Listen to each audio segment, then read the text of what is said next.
So we have Ronan O'Leary here with us today. Yep. Very experienced man in the film world, if I'm correct, Ronan.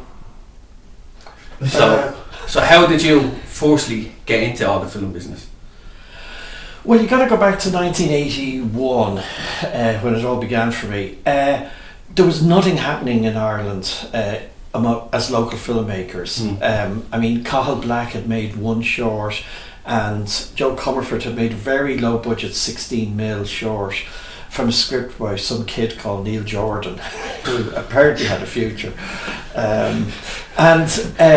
Neil's great. But nothing was happening.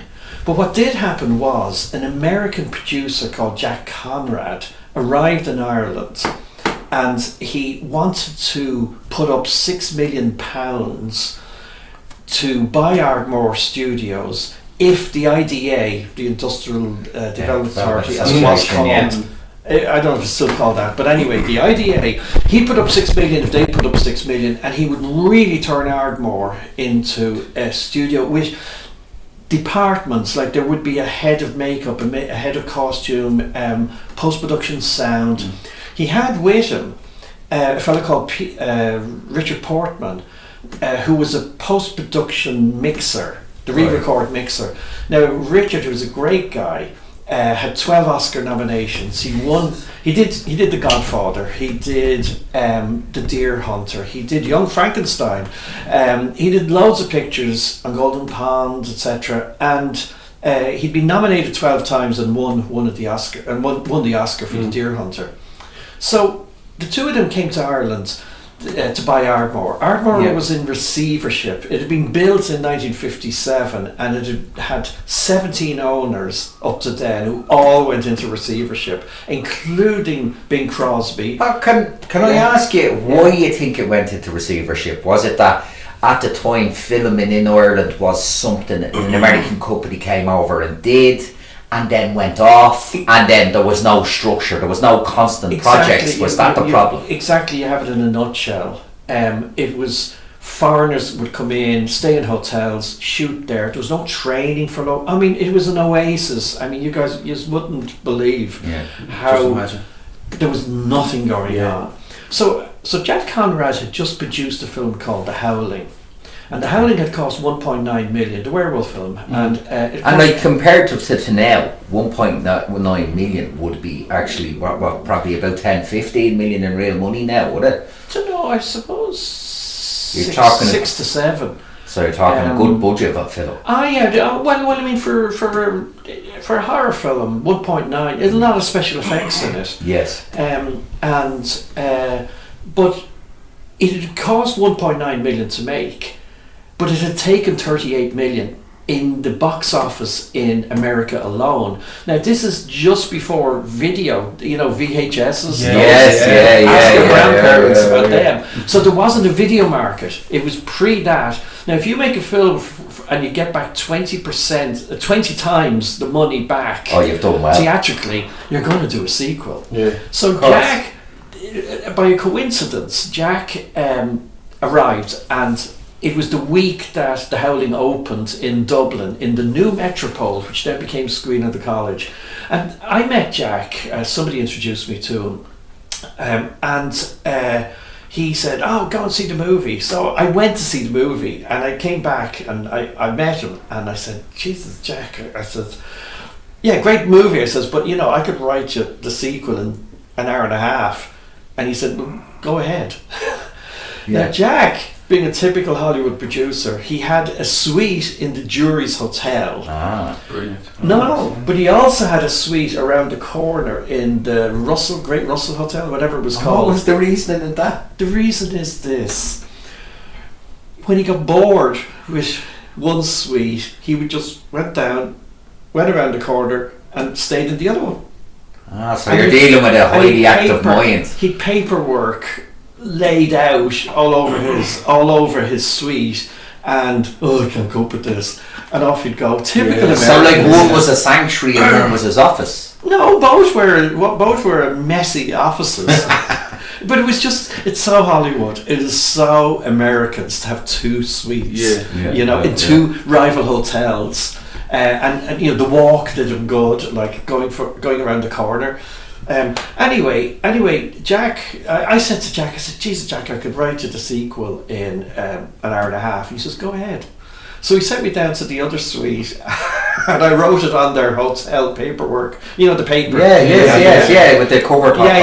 With the thing. The header. I wrote the treatment. Now the sequel didn't need to have anything to do with the original. Right. You know, because most of them had either died or turned into werewolves by the end of it. Yes. So the sequel was actually going to be about a castle on the cliffs of Moher and the Burren and the 19th century, and it was the Earl of Spencer. And, so was it like a prequel then? He was no. It was just using a brand as a branding just thing. Using a branding thing. You're going to go to a werewolf movie called Howling 2, okay? There will be a werewolf. He'll be hid in the cellar in chains, and he's going to escape, and there's going to be a barmaid with big boobs. Anyway, I wrote them a treatment, and I gave it to in an hour and a half. I gave it to them, and I heard nothing about it. He went back. The IDA didn't have £6 million then to put into it. It was too adventurous for them, like films. No, kind of attitude. So am I correct in saying that it was only with Jack Lynch that he actually started encouraging foreign industries to come in, and we did not have markets like filming because of that reason? No. Frank Lamasse. Yeah. Let Lamasse be done. Frank Lamasse, the last great politician in this country. He did that in the late 50s, and that's how Ardmore got set up. By Emmett Dalton, who had fought with Michael Collins and was at Bail LeBlanc. Very good. He set up the film studios. And in 1958, with the encouragement of Sean Lamasse. Jack Lynch invited John Huston in 1967 to do the Huston Committee, which Louis Marcus was on, and Lord Killannon, who'd produced the Quiet Man movie, and other such luminaries of the time. But Jack Lynch was long gone when this was going on. Anyway, what happened was a few months later I got a call from Jack saying, we like the script. See, the thing is, if you make a picture that makes 20 times what it costs to make, you're going to do a sequel and it'll get back 2/3 of that on average. So they said, Jesus, we're going to get back 15 million on the next one. So they flew me out and put me up in a lovely wooden cabin in Malibu, and I every day. Now, in the meantime, I was on tour with a production of Faith Healer. I was the production manager on it. It was going around one town at a time: Letterkenny, Clifton, you name it, and I couldn't leave it to whiz off to Hollywood. I'm sorry. Loyalty. I was the production manager, and I had to get props in every town and stuff like that, because we didn't have a van to bring around the gear. So in the 3 weeks that I had between getting the job and arriving in Hollywood, I'd written the whole script. So I would be sitting in Malibu, and every day I'd send down 3 pages to the studio. And I had a great time, because I was on a per diem, and although they don't speak Latin in America, I forget what they called it, but didn't know what a per diem was. Anyway, the script was finished, and unfortunately what happened was, and it's a typical Hollywood story, the guy who'd written the book, The Howling, which this first movie was made of, he had a clause in his contract that on any sequel he had script approval. Oh, I see. Now, he wasn't going to what's hidden in the ink. Now, if Tom Stoppard and William Shakespeare had huddled together and written The Howling 2, he still would have turned it down. Yes. The only script he was going to approve was one written by himself. So mine never happened. Right. Your man wrote one, and it was they filmed it, and it was so bad, it went straight to video, because by the time it came out, they shelved it, and then VHS happened, and then they just put it out in VHS. And I've never seen it. No one's ever seen it. And it was a kind of thing that they were kind of hoping that someone had recognised the Howling too and pick up the only reason. That's the only reason for making the movie. It's branding. There's actually Howling 3, 4 and 5, but no one knows about them. They're on video. Yeah. They can't even get TV sales for them. Well, I know right now one of the big things they're actually saying is the one thing about horrors is, and a friend of mine, Bobby Marno, done a film called Gingers there, and he said the thing about the horror genre is you can do it for a certain budget. And there is a following, so it's known that in horrors, if you give what the horror fans want, you will get your money back. Yeah. That's why we see so many directors that, let's say, would be in Mandalorian and all, and that's where they got their crust going. Do you know that way? You should talk to Ed King. Yeah, I'd love to talk to Ed King. Oh, Ed, I can arrange that. Ed King would be a perfect person to have in to talk, because he knows all those people and he knows all about that. Ed would be a terrific person to have in for a chat. So anyway, I stayed on in Ed. You owe me money. Now you owe me another $5. Ed on in Los Angeles, and so my money was going to run out, and I got an offer from PBS to do Riders of the Sea. Right. We did this Greek tragedy set in Ireland, but J.M. Singh's tragedy, and I did a first version for them, shot on video, 4-camera video, and the trouble was that tiny budget, absolutely tiny budget. The trouble was an American cast, but the trouble was that they couldn't get a sponsor, because the sponsor would say, what's it about? Well, there's this old woman and 6 of her sons have drowned, and the 7th son drowns, and she and her 2 daughters decide life's not worth living, we may as well die. And they went, we don't want to sponsor that. Yeah. So, and at the time, Hollywood preferred more conquer, challenge. It's not Hollywood. It's PBS television. PBS. It's the BBC equivalent. But it's all done by sponsoring. You couldn't get onto sort of like Bailey's in America, or Celtic Mist, or one of these soap. There's an Irish soap company, and they say no. But if you've got a little comedy about a leprechaun, we'll sponsor that. It's all sponsorship. This program is sponsored by. Basically, it was shelved because it was too gloomy. But this is the short version. We got together enough money to redo it, independent of PBS, as a 45-minute drama.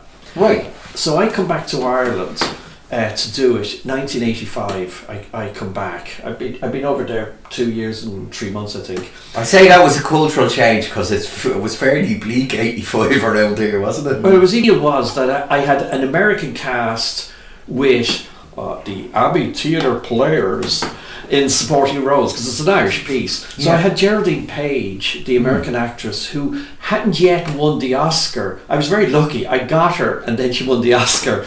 But I mean, she did the film for peanuts for us. And Amanda Plummer played the daughter, and Shirley MacLaine's daughter played the other daughter, and Barry McGovern played young Barry, it's a long time ago, and who rides down to the sea and gets drowned like the rest of them. And Ardmore was closed yet again. It was in its 21st receivership at that point. So we did it out in Jerry Birmingham's commercials place, out on an industrial estate. But nobody told us that it wasn't soundproofed for rain. So during the shoot, it starts raining and you hear rattle on it. But what the hell? They're in a cottage in the Aran Islands, apparently. But we also shot on the Aran Islands, and everyone thought it was crazy, but we actually lugged the camera gear up 700 feet to Dún Aengus. I did tracking shots there. Did you? Dún Aengus. And no one had ever... It's such a monument, isn't it? Yeah. Oh, yeah. Did you ever see Dún Aengus? Oh. like a circular battle. I think Angus was a god, wasn't he, or something? Oh yeah. Basically, the Celtic. It was basic Celtic mythology, and it was basically a fortress of its time. Yeah. And it was just on the west of Ireland, on Angus. It's an unbelievable place. That was the first time that the Irish Film Board turned me down. What happened was that we had 60% of the money from a risk investor, and an Irish investor was put in 40%. And guess what? The guy didn't and left us stranded. Right. So I got through the shoot and got through most of the posts, and I asked the film board for £7,000 completion money, and they turned me down. We should come back to that later. No, we will, because I know that there's been many Irish directors that have talked about the problem with the Irish Film Board and what I would call in Ireland the cosy culture, where and I think that's something we I think should be. We will talk about that later. But you did do what you did. Keep moving. You did keep walking. I did. What happened next was there had been a stage production, a one-woman show called Fragments of Isabella, about a young Hungarian girl who had survived Auschwitz, and she and her two sisters were the very first Europeans to make it to New York, having escaped from concentration camps. So Gabriel Reedy was the actress, and I was asked, would I film the show? So we built Auschwitz in Ardmore Studios. A lot of barbed wire. I had an Oscar-winning cameraman, Walter Lassley, who did Zorba the Greek. Right. He done Zorba the Greek, and he came over, and we were shooting in black and white when they were in Auschwitz, and when they escaped, it was all colour. It went into colour. Yeah, you're ahead of me. It burst into colour when she escapes, and gets to America, and so after that, I was then asked to do Diary of a Madman, which is a book by Nikolai Gogol, the Russian writer. And again, Tim MacDonald had done a one-man show on Diary of a Madman. And I was asked to film it. So we filmed it in Ardmore, and again, we built the interior of a Siberian lunatic asylum for that one. Yeah, that's interesting.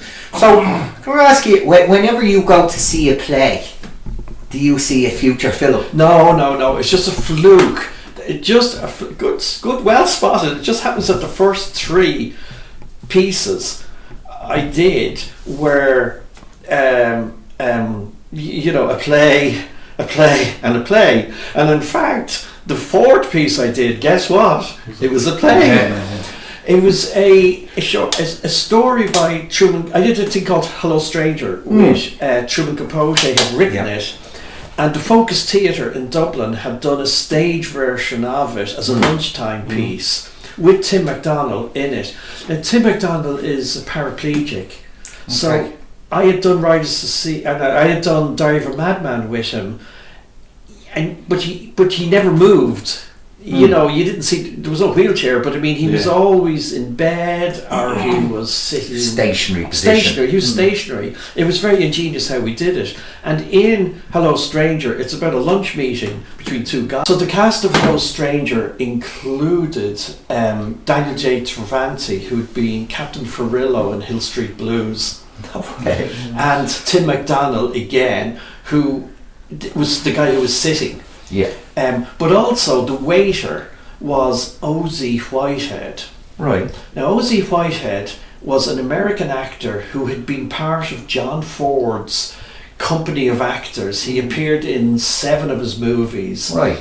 And he came to Ireland in the early 60s in order to represent the Baha'i faith in Ireland. Right, okay.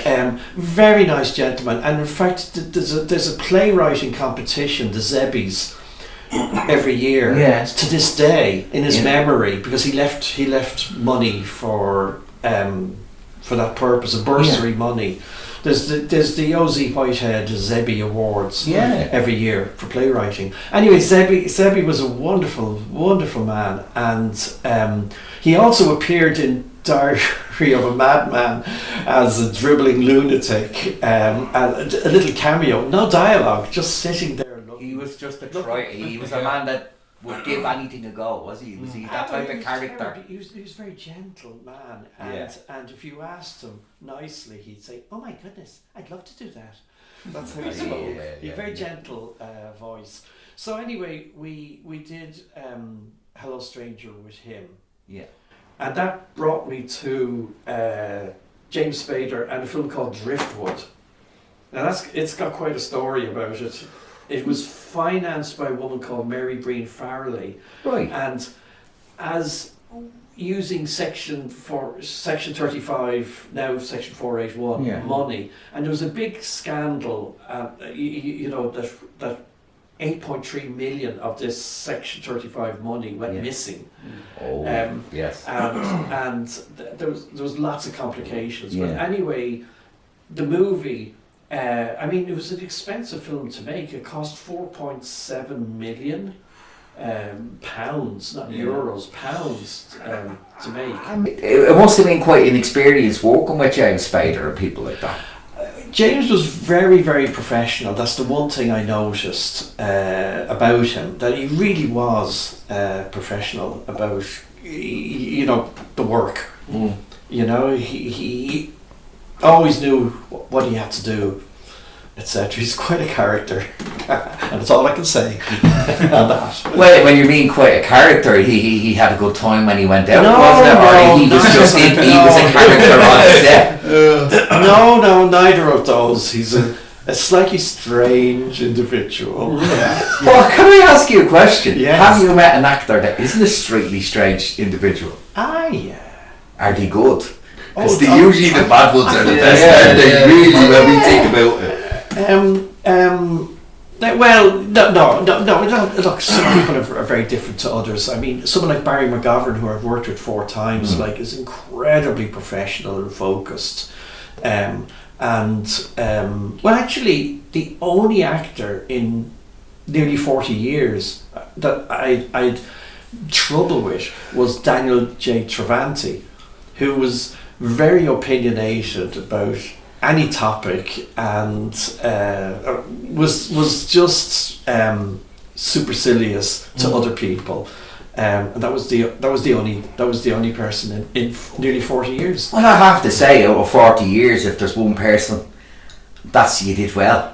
You did very well with the people you worked with. Well, I cast my own. I'm my own casting director. I particularly in Ireland, because a lot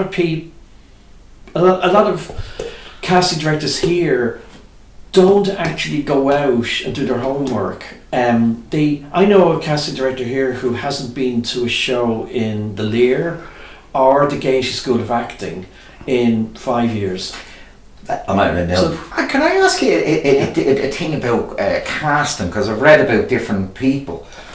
When you looked at the person, did you look at this person and say that person can transform into the character, or was there like a hint of the character you wanted in them? Well, you see, I go to an awful lot of theatre. In fact, I'm at 4 o'clock. I'm going to a play today. Okay. I go to things, so I see what people's range are. So when I have a script like on a Sunken Place, I have 65 roles in it. Well, that's your current project, Sunken Place, now, isn't it? Yeah, and but I was able to. When I read Gerard Daly's script, I could tell immediately who'd be perfect for what roles. Now, the second lead role in that film is of a suicidal girl, and we needed a young actress for it. Yeah. And I had been to the Lear, the third year students, showcasing 3 roles.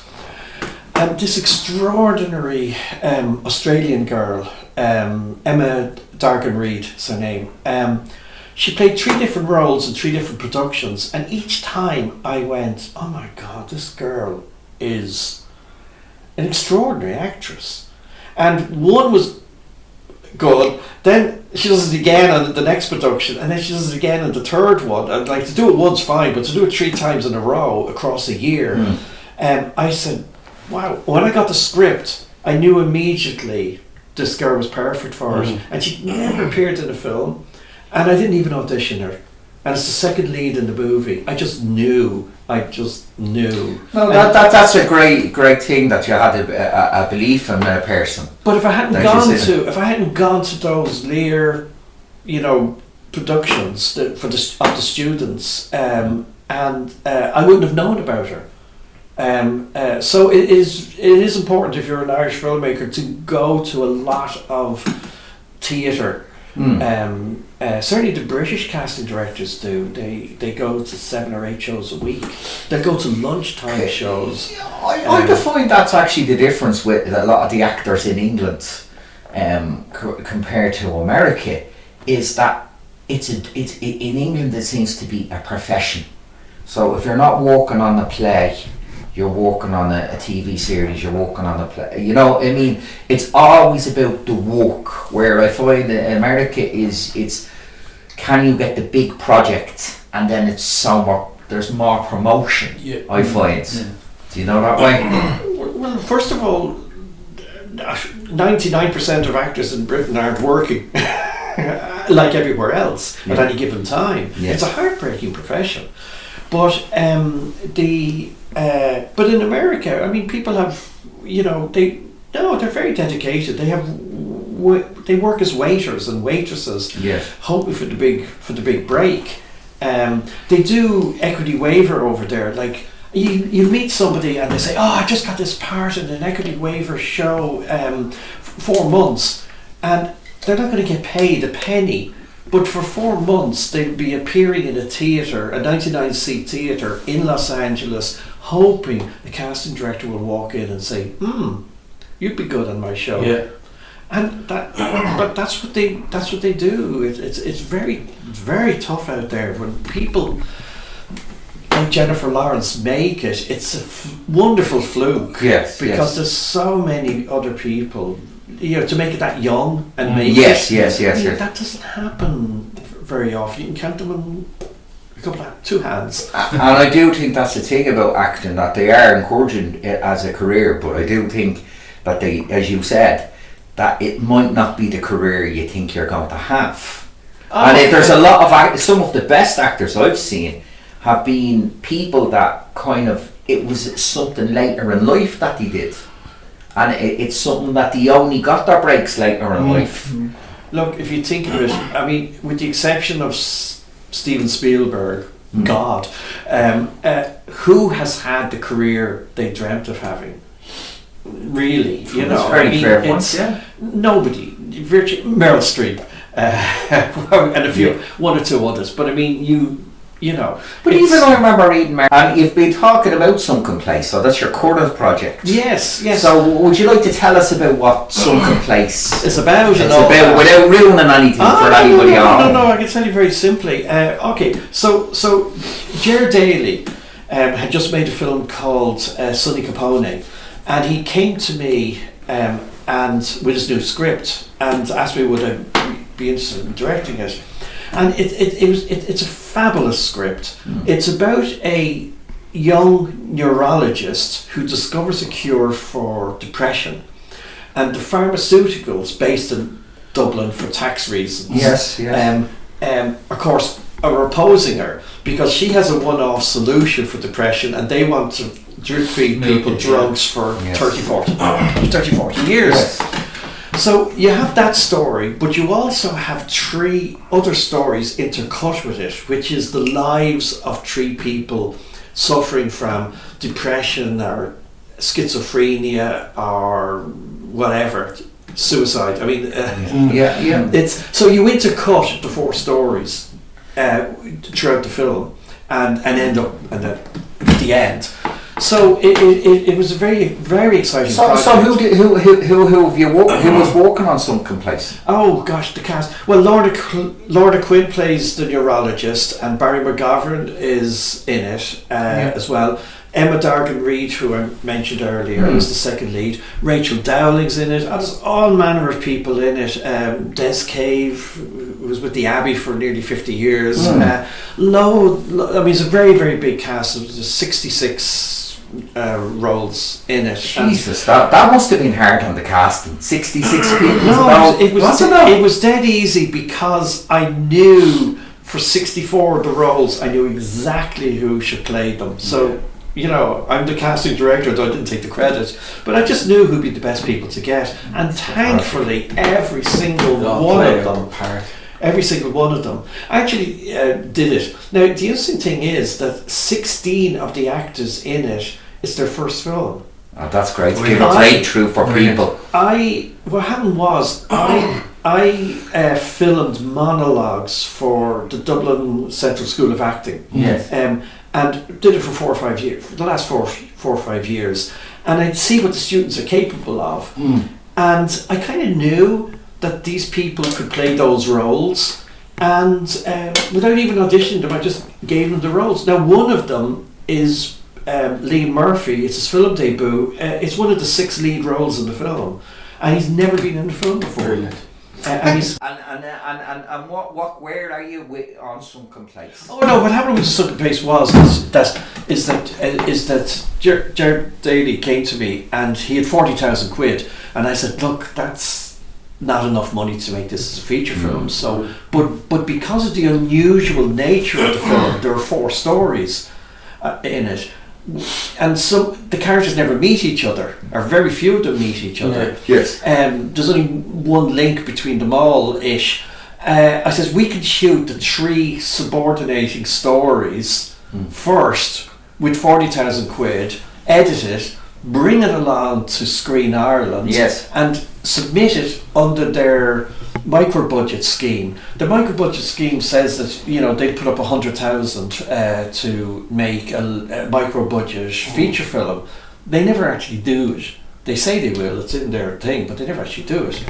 So we said, this is great, we've spent 40,000, we're only looking for 40,000 from them, and they could see 54 minutes of the end product proof already, of concept. proof, etc. So we submitted this to the board, and given enough of my reputation, I mean, my God, I made 7 movies, etc. I kind of figured we'll get it from them. I mean, we mightn't have spent 40,000 shooting half the film if we thought for 1 second we weren't going to get 40,000 more out of the. You know, at the time, they'd something like 29 million a year, and we wanted 40,000. Yeah, drop in the ocean. Drop in the ocean. So we submitted, and we got back a letter saying, I'm sorry, this project didn't land with us. I mean, they're trying to be transatlantic, didn't land with them. And at the same time that they turned us down for 40,000, they gave 3 million and 3.2 million euros in development money to their friends. Now, if they'd given 3.16 million to their buddies and then given us 40,000, at least a year later, they'd have a feature film. And something they could actually go to the film festivals with and actually have a reason to be there. Yeah, none of those films that they gave development money to, not one of them has happened. What? But not one yet. Maybe one will, but none have. But if they'd only given me that, it gets worse because COVID came, and when we shot the second half of the film, it cost us 8,000 quid in COVID protections, and the film board had, or Screen Ireland as they changed their name to, they had 5 million euros of the government's money allocated for COVID assistance to film production in Ireland, and in writing they turned me down for the 8,000. They said, we're only giving the money to film board projects. Yes. I mean, I thought it was grotesque, inhuman, insensitive, and quite appalling behaviour. I know Terry McMahon has had big problems with them. Mm-hmm. Now, from what I remember of when I talked to Terry about it, they didn't give him any help to do his film, St. Patrick's Day, and I can't remember the Charlie Casanova. Charlie Casanova about the whole Celtic. No, that was about a stand-up comedian. Yeah, but it was set in the kind of Celtic tiger and the grotesqueness of that. Yeah. And he was saying, but when he actually went out and the film became a success, and Mo Dunford was in that. Mo Dunford is going to be. I think we're going to see Mo Dunford for years doing interesting roles myself now, and he's very underrated. He is. He's bringing it back to Waterford. He'd go on the introduction production. I think the man has a great attitude. But seeing what Terry was saying was that he went out, done the film, they wouldn't look after him, wouldn't help him, and then when it was done and it went to the festivals and it was in Chicago and different things, all of a sudden they would put the name on. Oh, they jumped on it, yeah. They jump on it. Yeah. And that is the problem I find with the Irish Film Board or Screen Ireland, that when their name is put on, people don't realise that's being put on at the end. Not at the start, with the help of the people. Yeah. Well, I mean, Screen Ireland is the enemy almost of independent filmmakers in Ireland that they don't want to get involved with, because when they do a film board movie, they put about 30,000 quid into P&A, prints and advertising, which the local distributors get in order to pay for prints and advertising it. Now, if I, as an independent filmmaker, finish a movie and I go to the same distributors, the first thing they say to me is, have you got 30,000 quid from the film board? And you see, the film board aren't going to give me money to market my film on its completion. So it's not a level playing field. There actually are detrimental to independent filmmakers getting off the ground. You said to me you had a record with them. I mean, I've been turned down 29 times by the film board over 3 decades. And what makes you go back to them all the time? I don't anymore. I won't go back to them again because they are ignorant people in every regard. When they turned me down for the COVID payment from the government, I emailed Desiree Finnegan saying, could she reconsider? This was an independent film, and COVID is a special circumstance. And she ignored the email. So ignored it. So I emailed them a second time. She ignored it. I emailed her a third time. She ignored it. I sent her a hard copy letter, which I hand delivered to the letterbox in Dame Street. She ignored it. Right, let's go. Ronan, another thing, right? I want to know, what is your experience with the Screen Ireland Film Board that you've been talking about? What has been my experience over the last 35 years with them? It's been pretty dreadful. I've been turned down 29 times by the Irish Film Board and Screen Ireland in respect of investment in feature film production. So either they don't know what they're doing or I don't. It's one or the other. One of the things that bothers me is that since John Borman left in 1984, there hasn't been a single person employed by the Film Board / Screen Ireland who's ever actually written a screenplay. And these people are judging screenplays without ever having written one themselves. That's very Irish typical thing.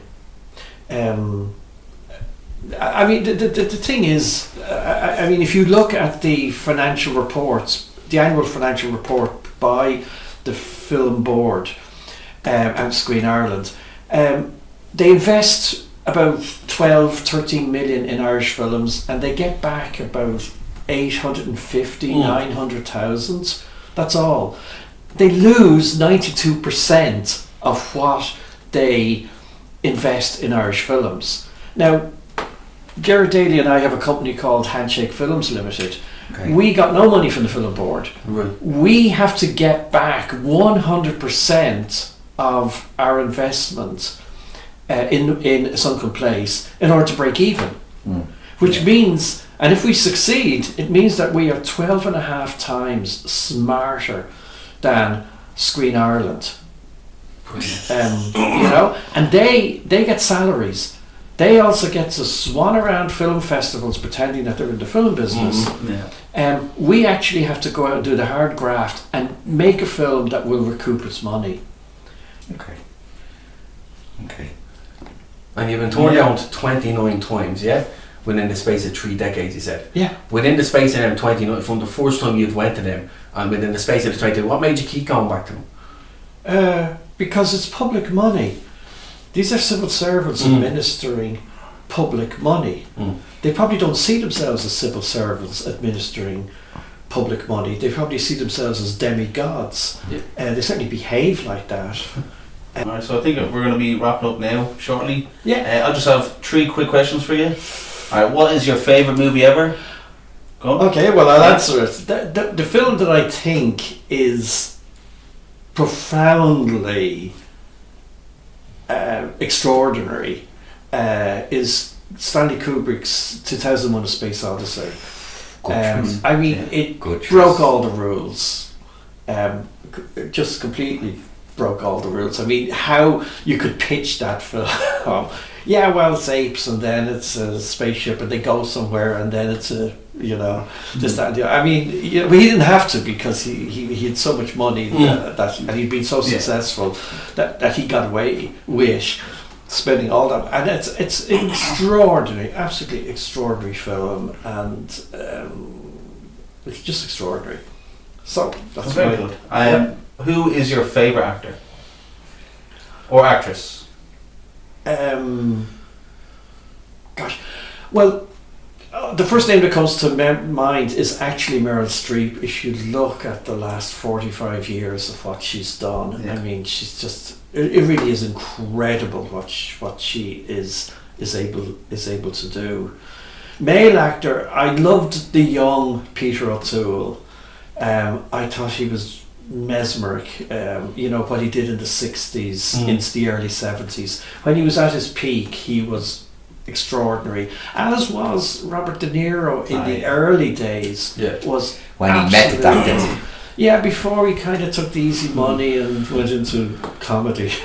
When he, you know, when he was very careful about his choices and the work that he did in the first decade of his career.